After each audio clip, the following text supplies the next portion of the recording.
Yeah, can we please have game card?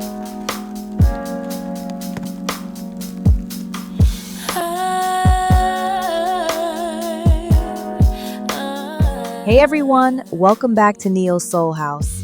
I'm so excited to bring you episode 13 because I believe this is one of the most powerful stories that we can learn when it comes to music, the African American experience, and just us overall as a people.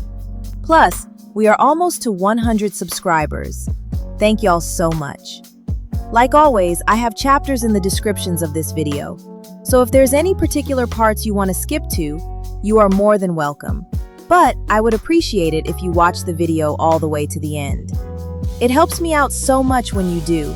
It helps me out even more when you smash the like button and drop me a comment of what you think, especially about this rivalry that we have been sold. Let's get into it.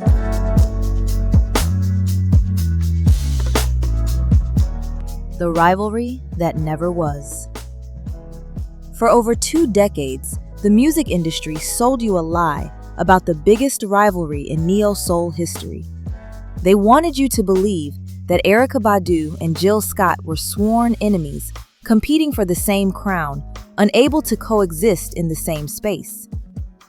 But on May 9th, 2020, in front of 700,000 witnesses, including Michelle Obama, these two queens would expose one of the music industry's darkest secrets about how they manipulate Black female artists. What you're about to discover isn't just the story of 2 legendary singers. It's the shocking truth about how record labels deliberately create conflicts that never existed, and why they were terrified when these 2 women finally decided to tell their truth. The story begins in the late 90s, when both artists emerged as the leading voices of neo-soul. Immediately, the comparisons started. Music journalists couldn't write about one without mentioning the other. Radio DJs would ask provocative questions designed to create drama. Record executives would schedule their releases to compete directly. The message was clear: there could only be one queen of neo-soul, and these 2 would have to fight for it. But behind closed doors, something completely different was happening that nobody knew about. The manufactured competition. The year was 1997, when Erykah Badu dropped On and changed the entire landscape of R&B music. Her debut album, Baduism, sold 3 million copies and won 2 Grammys. She was immediately crowned the Queen of Neo-Soul, drawing comparisons to Billie Holiday and Chaka Khan. Then, in 2000, Jill Scott emerged from Philadelphia with Who is Jill Scott? And the industry saw an opportunity. Here was another powerful Black woman with a unique voice and poetic style.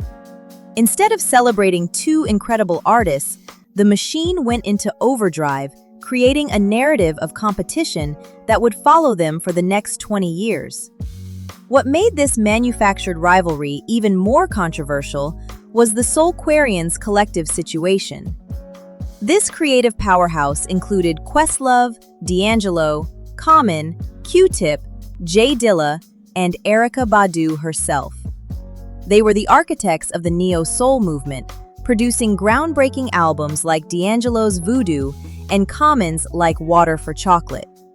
Jill Scott wasn't officially part of the Soulquarians, even though she collaborated with multiple members.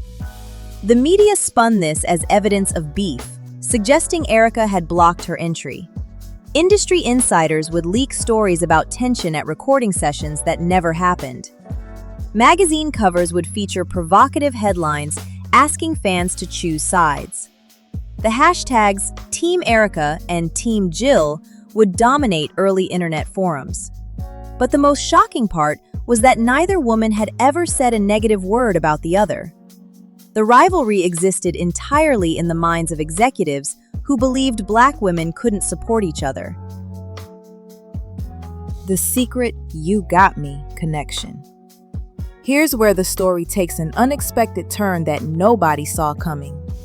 The song that would forever link these 2 artists started with a lie. At 27 years old, Jill Scott had never written a song in her life when Questlove approached her about contributing to the Roots album. Instead of admitting her inexperience, she told him she was a songwriter and went home to figure it out. That desperate attempt to fake it until she made it would create You Got Me, one of the most important songs in hip-hop history.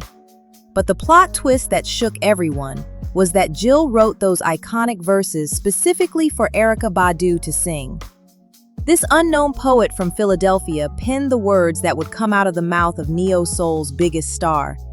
Erykah recorded the track, it became a massive hit, won a Grammy, and launched both their careers into the stratosphere. The media never talked about this collaboration. They buried the story because it didn't fit their rivalry narrative. Even more shocking was what happened on that fateful night at the Bowery Ballroom in June 1999. Erykah was stuck in traffic, unable to make the Roots show. Questlove turned to Jill, who was just there as a guest, and told her she had to perform the song live. Terrified, with her voice shaking, Jill Scott sang the words she wrote for another woman in front of a crowd that had no idea who she was. She later said that moment changed everything, that it was when she realized she could be an artist herself. But instead of this beautiful story of women supporting women, the industry kept pushing their fake competition angle. Years of silent support. What the public never knew was that while magazines and blogs were manufacturing drama, Erykah and Jill were secretly supporting each other's careers. Erykah would show up to Jill's early performances in Los Angeles, sitting in the front row, studying her movements, appreciating her artistry. Jill had no idea her supposed rival was in the audience cheering her on. Common, who served as an unofficial bridge between them, would later reveal that both women constantly asked about each other, expressing nothing but admiration and respect. The most telling moment happened backstage at one of Jill's shows. Erykah came to congratulate her, but when they saw each other, both women froze. Not from animosity, but from overwhelming respect and a strange tension created by years of being told they were enemies. Jill admitted she was too nervous to speak. Erykah left without saying a word. The media would have spun this as evidence of their feud if they'd known, but the truth was far more complex. These were two artists who had been manipulated into believing they couldn't be friends, even though every fiber of their being wanted to connect. They would send messages through mutual friends, praising each other's new albums, but never directly communicating because the industry had made it seem impossible. If you are enjoying this video, like I really hope you are, please hit the like button and subscribe to the Neo Soul House, because we have so much more content like this coming right at you. And feel free to share this video with anyone else that you know who is a true Neo Soul music lover. Now, let's get back to the video.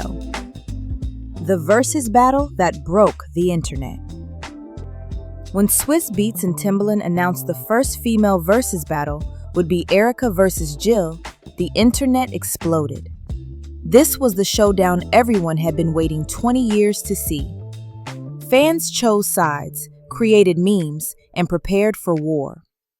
Both women played into the hype initially, with Erykah projecting Bruce Lee fight scenes behind her, suggesting she was ready for combat.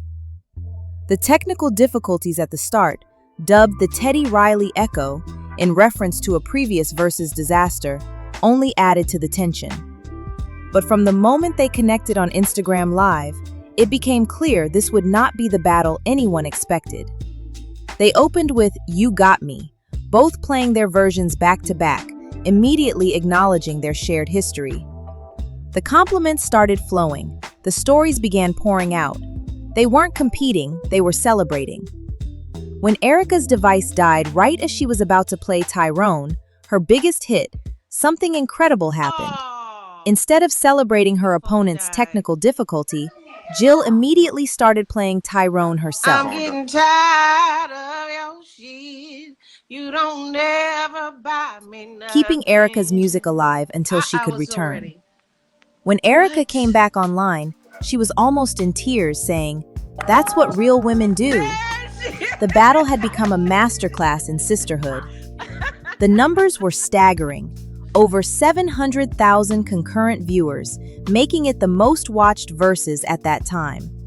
Over 1 billion impressions across social media. Michelle Obama was in the comments tagging Barack.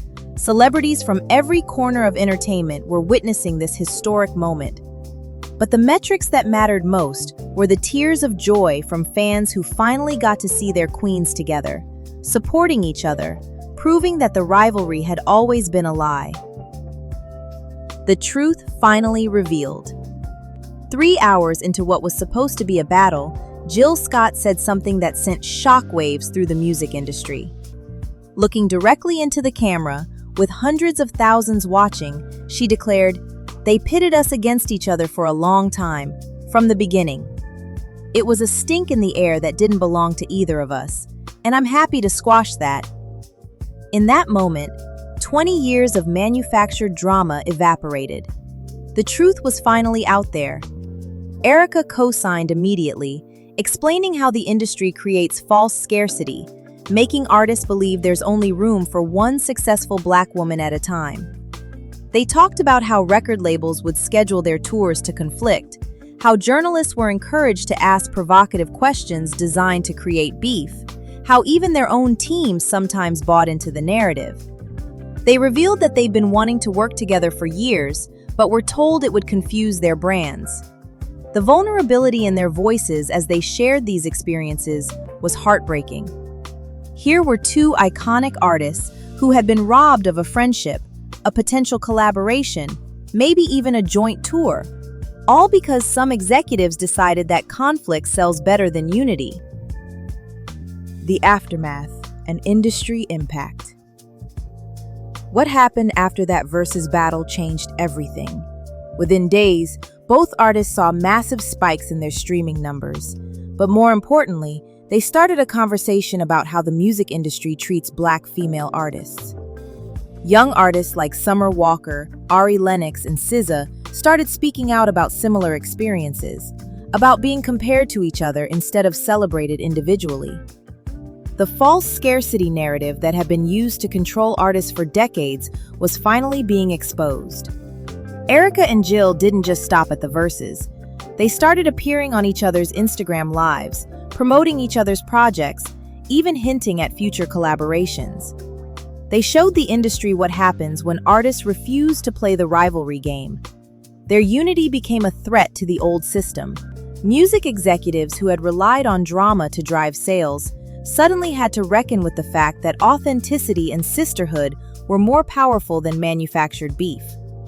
The financial lesson was clear too. Both artists saw increased revenue, not from competing, but from collaborating, proving that the scarcity mindset had always been a lie, designed to keep artists from recognizing their collective power. Industry insiders began revealing more stories about other manufactured rivalries. How labels would deliberately leak false information to create tension. How marketing budgets included line items for controversy creation. How young artists were coached on how to shade their peers in interviews. The Erykah and Jill revelation became a watershed moment, inspiring artists across genres to reject the competitive narratives forced upon them and instead choose collaboration and support. The real story. The hidden story behind the Erykah Badu versus Jill Scott rivalry is that there never was one. Two phenomenally talented Black women were forced into boxes they never chose, asked to compete for space that was artificially limited, and told their success depended on the other's failure. But their Verzuz battle proved something powerful. When artists refuse to play by the industry's divisive rules, when they choose sisterhood over competition, when they tell their truth instead of maintaining false narratives, they don't just heal themselves.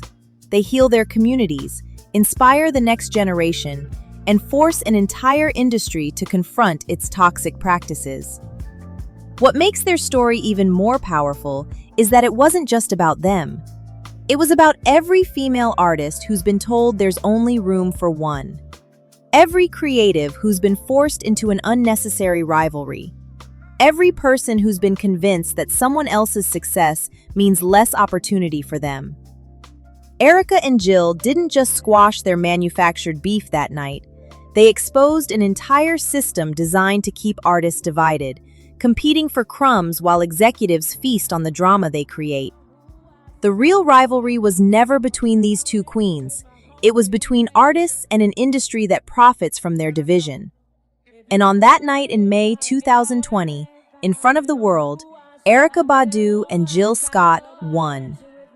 They showed us that the most revolutionary act in an industry built on competition is choosing to love and support each other instead. Their message was clear. There's room for everyone to shine, and the only people who benefit from artists fighting each other are the ones who've been pulling the strings all along. The question now is, what other rivalries have been manufactured? What other friendships have been prevented? And what other collaborations have we missed out on because someone decided that conflict was more profitable than community? The truth is finally out there, and the industry will never be the same.